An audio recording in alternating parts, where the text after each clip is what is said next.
had to log in as a guest, so neither of us are logged in right now. Alice is. Okay, we are live, everybody. Hello. Yes. Woohoo. Welcome back to part. I lost count, Chris. How much? I don't know. It's at least 5 or 6. Yeah. I think we had 4 last week, right? Yeah. All right, Alexander. I'm excited too to join you. We're gonna explore the power of GeoGebra here in just a little half hour. We're gonna take it slow, go easy, and see what else we can do in this whole thing here. So, yeah, you ready, Chris? Yeah, let's go. All right. I'm going to share my screen here. Let me just get this up and running here. Give me 1 second, and we will go. So 1 sec. Just got to go back and share screen, and yeah. All right. So there we go. And you see GeoGebra here? Yeah. You have it. Okay. So we're in GeoGebra's homepage right here. You're not sharing. I'm not sharing. I thought I was. It says I'm sharing my screen. No, now you are. I have the wrong application window. Hang on. Sorry for the technical difficulties here. Let me do this instead. Hang on. Let me minimize this and go here. Share screen. Share screen. Entire screen. Yes, entire screen. Okay. It's not wanting to work right now. That's so weird. Can you see? That's interesting. Can't see GeoGebra here, right? No. Correct. I cannot. All right. Let me try something different then. Maybe I'm doing something totally wrong. Sorry. It's all right. Okay. Hang on. Share screen. Share screen. Let's do an application window, not the StreamYard. Let's do. I checked entire screen and I'm hitting share. Yeah, maybe that's not the way to go. That's what I did yesterday and it worked. Well, see, Weird. Today's Tuesday. Well, how about we do this, Chris? Why don't you try sharing your screen and we'll walk you through it. Well, why not? You know, I haven't done that yet. I do have GeoGebra open. So I will share my screen. Go for it. And it will be, oh, I see. There you go. There we go. Right. And we're there. Yeah, let's go there. I see both your screens. Let's get rid of there you go. Thanks. Awesome. So we have your screen being shared right there. And it looks like, Chris, you're logged in, right? I see your little picture up in the corner there. The right corner. That's me up there in the corner. I am Chris Brownell. Yes. Yeah. So if you're joining us for the first time, go ahead and where you see Chris's picture up in the upper right, you'll see a button, words that say sign in. Click on sign in and go ahead and take a minute to sign in, please. You need to sign into your account. All right. While they do that, I'm going to do a little bit of housekeeping on my own screens here. Is that all right? Go for it. Yeah. Why don't we? Can you stop sharing? I'll try to share again. See if I can figure this thing out here. I don't know what it is. My computer's not liking me today for some reason. Share screen. I am done. Application window share. It's not work. Is it? Oh, maybe this. I see. The administrator has to let me share my screen. You're logged in as the administrator. I'm not. That's why. So can you go down to the very bottom and actually let me share my screen? Right there. Are you able to? Or no? Okay. Nope.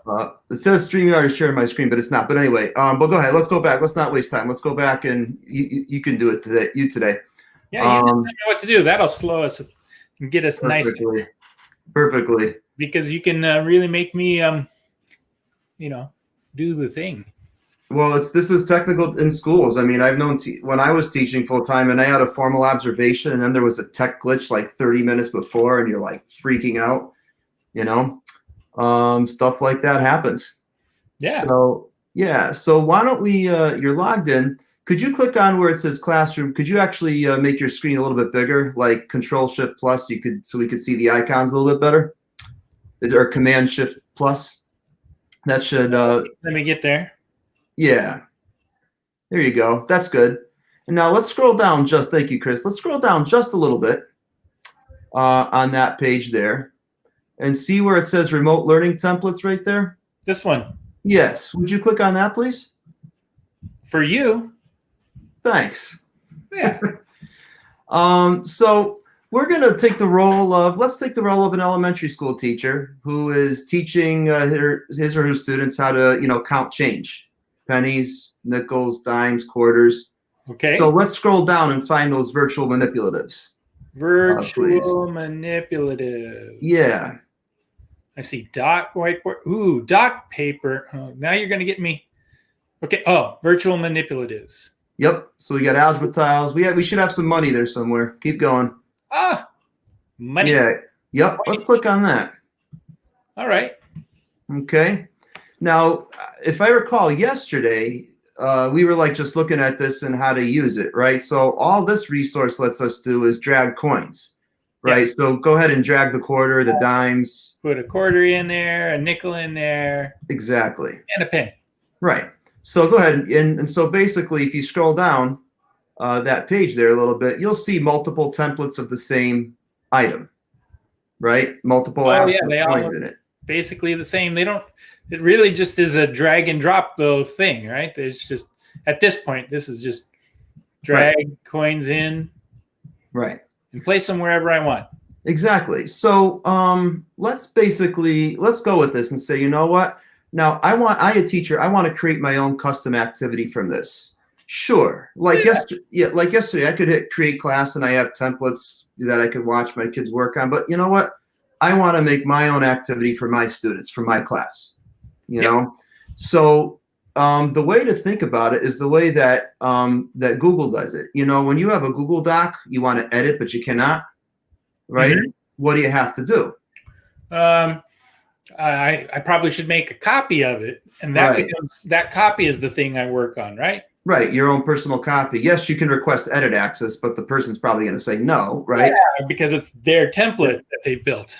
Exactly. So what you want to do is go to, if any time you find an activity in GeoGebra that you love and, oh my gosh, I want to use it, but I want to actually copy it and tweak it, make it my own. Teachers are like that, and we should be like that because it's very rare that I like something just the way it was, Right. So what you want to do is go to the 3 dots in the upper corner, please. Upper right corner. Upper right. There's 3 dots here and 3 lines over there. You're talking about the dots over here. Yes? Yeah. Click on those dots there. And what do you think you're going to want to hit? Well, I don't know that the details are what I want. I want to be able to edit, so I probably need to make a copy. Exactly. So go ahead and hit it. See what happens. I see copy of coins template. Hang on one moment. Sure. And you'll notice that going on in my house, so I'm going to close the door so you don't have to hear the meeting. Okay. I have 4 kids, 8 and under, so there's always noise. So the title is there. It says copy of. Doesn't Google do the same thing? Copy of when you retitle something. Yeah. So I could change it like I would there. Yeah, or if you just maybe you could title it "How much change?" ? Give it a title you want.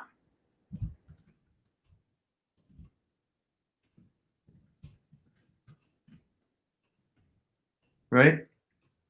We get rid of all that stuff. Yeah. So now if you scroll down, Chris, you'll notice that you have like 4 of those things. It's kind of a lot. If you want, let's make it so there's 2. Could you scroll up again, please? Really quick.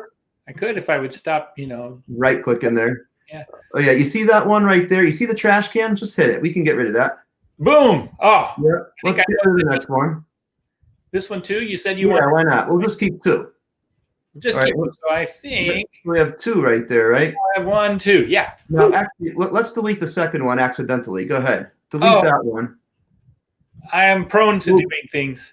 Right. Well, guess what? GeoGebra makes teachers' lives easy so that if you accidentally do something, you can just copy it again. Just scroll up for a second. And then do you see up there, do you see the next to the trash can, do you see that's the copy icon? Click on that one. It says copy.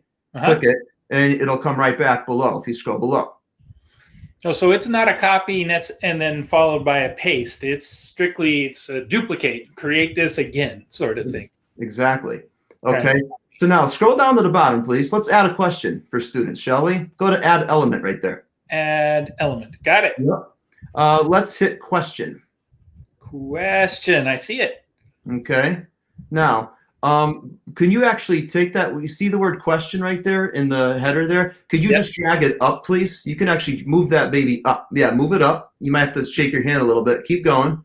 All the way up. All the way up. Let's bring it to the tippity top of the page. Boom. Nice. Right there. Tippity toppity. Now, where it says question in that first part there, yes. Let's type in the problem. Let's say, I don't know, Marcy bought a pack of gum for 27 cents. Or paid $1. Let's pay $1. $0, 27. I like this. 27. Okay, let's say Marcy paid $1.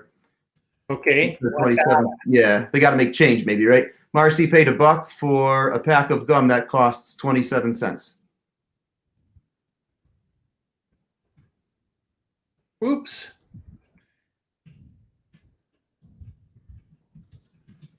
I like that we are living in the 60s when a pack of gum was 20. Right? I like oh that. my gosh. So now we could say, hey, now after that, let's say illustrate 2 ways. I don't like this font. We'll get to that in a second. Illustrate in 2 ways. The way the cashier could give Marcy her change, or however we could word that bestly. Illustrate in 2 ways. A means for how a cashier can give Marcy her change. Okay, right? I like that. Okay. And so basically those 2 apps will be the place to do it in. Okay. Mm-hmm. Now let's hit done where that question element is there. Okay. And so scroll up a little bit. There's your question. Yeah. Right there. And then basically scroll below. Scroll down. You see it right there. And so now hit save and close at the very bottom. Save and close. See, what you just did as a teacher is you created your own custom activity from this blank template that was there. Ah, okay. Right? So wait a minute, where'd it go? That's a great question. I closed it. I know. So what you want to do is go to your profile now. Do you remember how to get back to your GeoGebra profile page? So the 3 dots get me things to usually that I can adjust. It's probably not going to take me back to me. Right. So maybe 3 lines? Yeah, the 3 lines there. Go to your profile right there. I see it. 3 profile. So the 3 lines tends to be a bigger sort of complex, higher order things. And now Chris, if you click on, you see the first thing that's right there, that first thumbnail, that's an activity that you made. Click on it. Okay. See your questions right there, and you have the apps below. Now, Chris, you can go ahead and create your class. Create a class. So I've made an activity. That activity is something I'm going to post for students to do within a class? Within a GeoGebra class, yes, which was the theme of our discussions for the last 2 to 3 days. Right. So especially yesterday, this class probably wouldn't be best named How Much Change, but it would, be more likely, warm up, do now, bell ringer. I don't know. There's no bells in virtual school, but you know what I'm saying, right? I mean, it's Yeah. First things. Name it whatever you want. And I know we had people asking questions about that yesterday as well. 5/2020, right? So it's the first thing we're going to do tomorrow morning. I think it's 8/5 is tomorrow. Got it. So let's hit create. Okay. Yeah, I'm planning ahead. I don't work just immediately into the future. Right. And there it is, Chris. You got it right there. So what you can do is go to neither of us have administrative. I know Alice is actually in another meeting right now, but she has the administrator login to do this right now, so we can't post to the channels. But if you look at that code there, right, YBJQBMFP, right? What I'm going to do is I'm going to actually go to that URL right there and go ahead and post it right there. So when I go to GeoGebra Classroom, so you just keep it up there. I'll go ahead and join, or if there's other people that are watching want to join your class just to play it as the role of the student, that would be awesome. That'd be great. But I'll illustrate, I'll log in as a student. All right, let me go to geogebra.org here. And I'll go to Classroom. What was the code, Chris? Can you cite it to me? Because I'm not looking at, oh, I see it, YBJQ. YBJQ BMFP. So now I have joined, and I'll call my name Tim. So you now have a student, Tim, in your class? I have a student. Okay. Seems to me yesterday we talked this. I'm sorry. Yeah, I've seen this sort of half, 2/3 of a triangle, sort of shape before. In other places, it seems like that's a share kind of icon. Is that correct? Yes. So if you click on it, go ahead and click on that. Right? If you click on that triangle there, copy that link. If you're a teacher that's facilitating class over a Google Meet or a Zoom call, or name your platform you use for remote learning, doesn't matter. There's a chat feature there. You drop that link in the chat of the virtual platform that you're doing. Right. Then the students will be able to simply, it's a shortcut into the class. All they do is type their name and boom, that's it. Got it. Okay. But if you go, can you go to the tasks overview for a second, please? Task overview, yes. Yep. Now, in question one, now I know that it was 27 cents. Okay. Now I should have said I probably would have reworded the question, say, what would her change be, right? We can go back and reword it later because we technically didn't ask what the change would be. Because I would think it'd be smart to ask the kids what's the change and then to express it using the coins. Right, right. You know what I mean? Like teachers so much as demonstrating a technology, but I like this. Yeah, and what Ronaldo just commented on right there, yes, if you go to GeoGebra search feature, type coins Ronaldo, you might, I've seen euro there, I've seen some other stuff, but anything is possible. I got it, changing the images and stuff, but you could totally make something like this because you could drag images in GeoGebra there, Ronaldo. But anyway, if you go to, Chris, why don't you click on task 2 and you can see what's going on there. Okay. Now, I'm doing task 2 right now. I'm just dragging coins. Well, so is Caroline Silver. Yep. And so right here. By the way, welcome to class, Caroline. There you go. So that's what, 73-cent change or something. So I can actually, you can see right here, Chris. What is that? It looks like I have too much. Looks like you've got 81. Oh, you got 91 cents there, my friend. But look at how awesome and convenient this is. You never have to ask students to share their screens right now. I'm going to not hire you to be my cashier in my dime, but I'm going to like it when I see you as my cashier, as the person buying gum. Thank you very much. Sure, absolutely. But see, that's the power of GeoGebra Classroom there. Now, we just took a template and just made an activity out of it by copying it, and we made it our own. I get it. Yeah, that makes perfect sense. Yeah. So we made a class out of it. This is a class. So we took an activity. Mm-hmm. Actually, we took a template that was coins that you and somebody else had put together. By the way, John Albright made the original, right? So my question, a little question, just to sort of also go with Rolando's question: how difficult is it to put in that high quality of a picture? And don't answer about how to do it, but I'm just wondering how difficult a process it is to put in that high quality of a picture that's movable like that into an activity like this. So if Rolando, who works in Costa Rica, needs to put in new coins, is it going to take him days and hours? And how much planning time should he put in?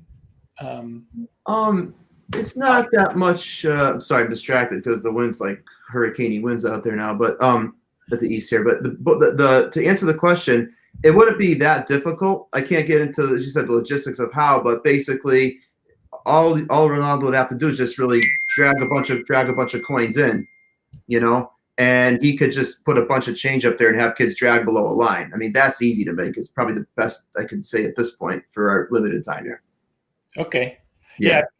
You've got John clearly built something that's like when you click on this and drag it, it generates another coin to be clicked and dragged, and there's some magic that goes on with that. And that's obvious, but maybe, you know, if I was just wondering what it would take, you know, if it's impossible.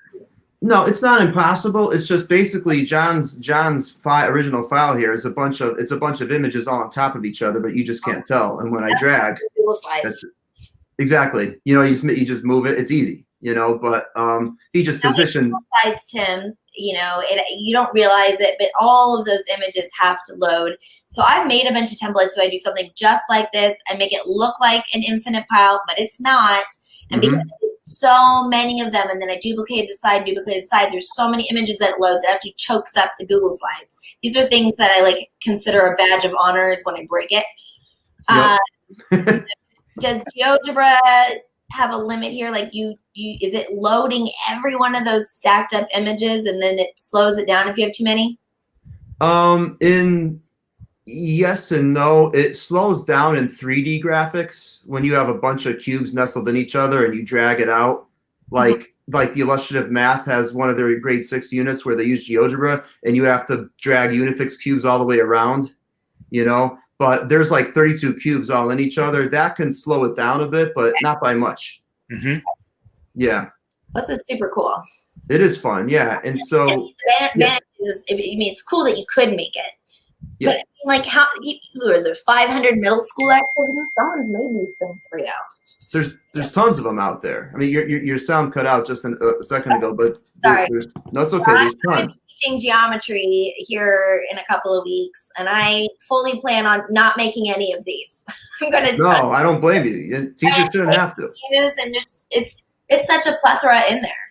No, there is totally. In fact, we can go with more of a. Definitely, like tomorrow, I want to take more of a geometry approach with this, where we take a blank app and make something with it for tomorrow. But if you're willing, would you go back and hit GeoGebra, like the word up in the upper left corner? That always takes you back home to the home page there. Right. So that's the main home page of the app. But to go to my profile, I want to hit profile. Okay. So yep.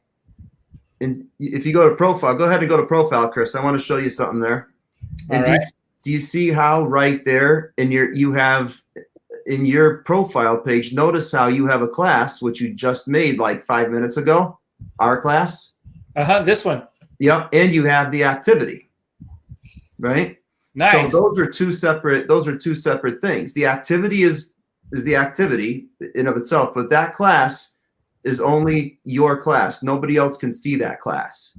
You know what I mean? It's to you and you alone. All right. Right. Yeah. So with the limited time that we have left, let's go back to home up in the upper left corner. Okay. And go back to that, go to the first swim lane, scroll down a teeny bit. I'm sorry. First swim lane? Yeah. That classroom resources, I call those swim lanes. Oh, okay. You know, as Alice pointed out earlier, there's a plethora of resources you teachers can explore no matter where you are, you know, like there. But if you're willing, could you go back to go ahead. I was just going to ask, since you were going to focus on geometry tomorrow. Tomorrow, yep. You know, what would be, you know, I'm going to obviously do this remotely.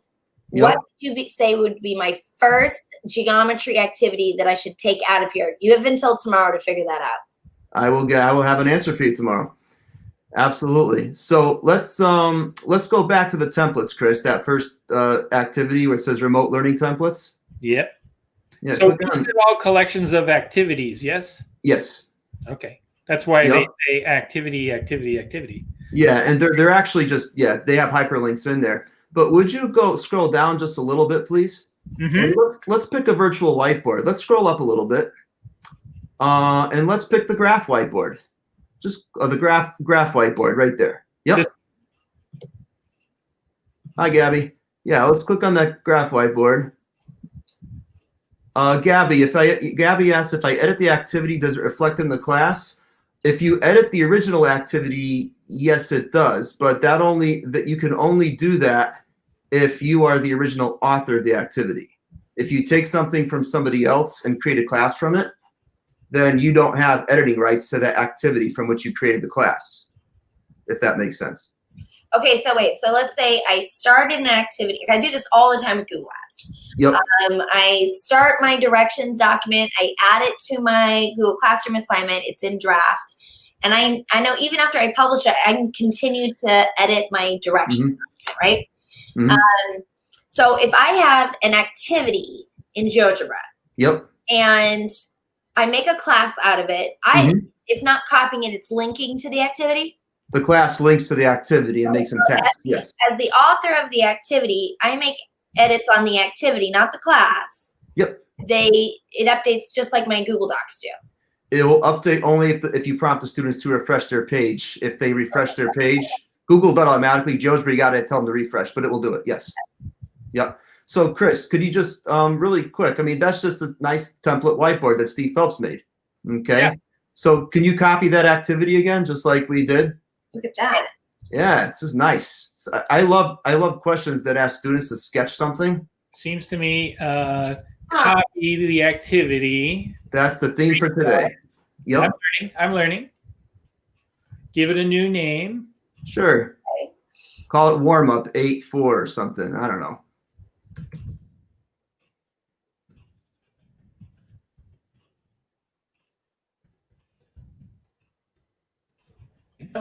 I don't know why. Still haven't figured out where those number keys are. Okay. There we go. And so now, Chris, let's scroll down like we did earlier in the in this half-hour thing. Let's just delete like the first two or something like that, or delete the bottom two by hitting the trash can there. Get rid of the stuff you don't want. Yeah, 2 of them are gone. Woo. Let's just keep one right there, okay? Just for illustration. I'm just loving this idea of seeing everybody sketch and draw on this in live real time. Yeah, it's awesome, Alice. So now, Chris, let's add a little bit. Yeah, let's add an element. Okay. And let's add a question for now, and drag it up, like moving it. You know, you can put that question above the app there, so make it the first question. All right, I think it's up there. Let's scroll up a little. You're actually editing in there with the little marker there. So in the question, let's just put the following. Sketch the graph of an even function that has zeros at x equals -3 and x equals 1, period. Now I could put more in there, but we're almost out of time, right? Now I hit done, right? And then actually, could you actually go back to the question? If you ever want to edit a question again, just click on the element, click it. Yep. Edit. Yeah. And I don't have to click on the pencil? You can just touch it. It'll just edit. Yeah, exactly. Oh, really? So when I'm back here, all I have to do is start typing. Click away. Yeah. Isn't that awesome? Yeah, life's great. I don't need it. Handy, very handy. It's the simple things that make us happy, right? So let's ask the question. Okay, maybe let's ask what other information can you conclude about the graph of f?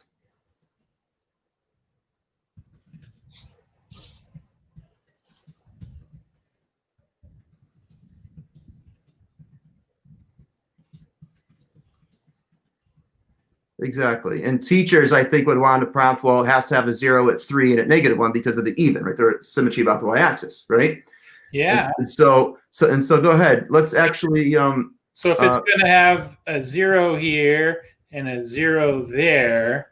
Careful, Chris. You're actually doing the work for the students, because when you save it, it's going to save all your stuff. Right? So let's hit the undo button up there. Yep. Undo, undo, undo.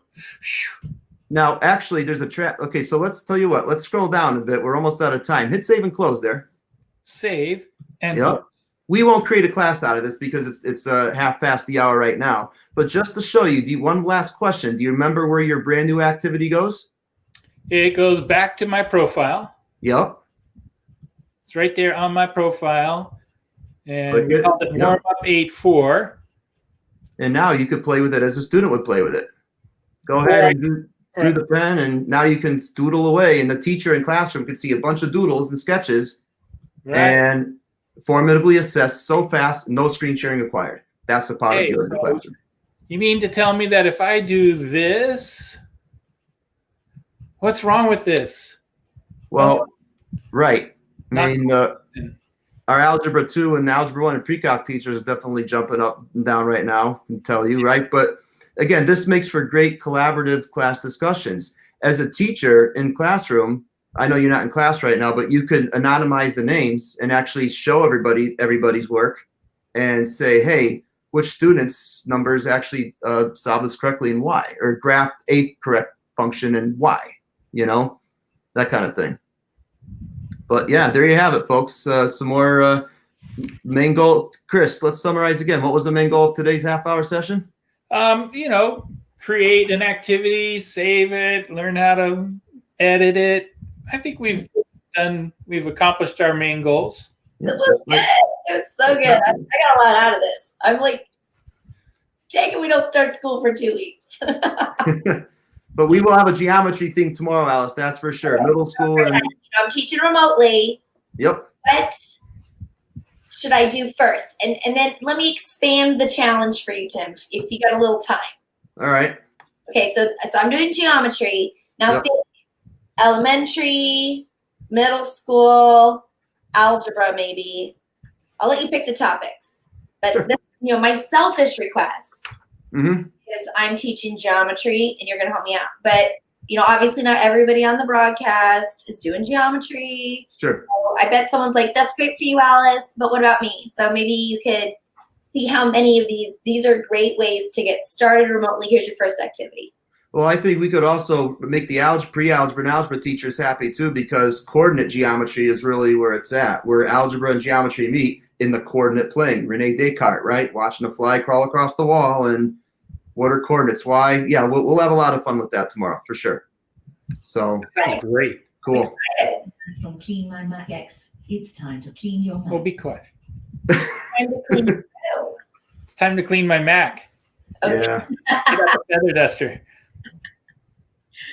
Cool. Hey, so I'm going to put a selfish request in if Alice can. I'm taking notes. Go ahead. I want you to think of a nice early in the course activity I could do in GeoGebra for a stats class. Okay.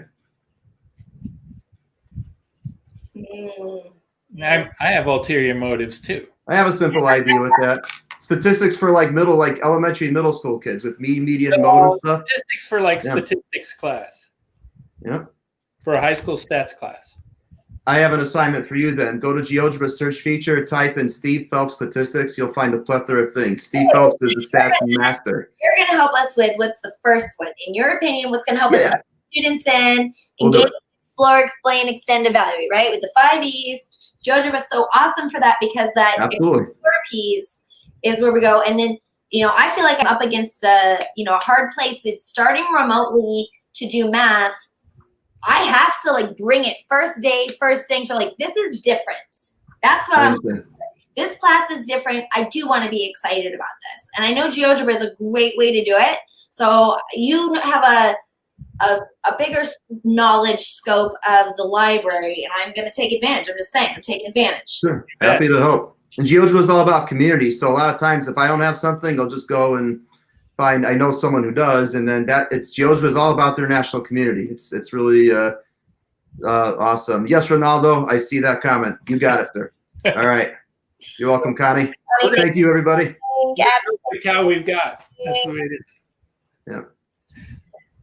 All right. All right, cool. Well, then tomorrow, I might have a special guest who will join with us, get a little more female in here.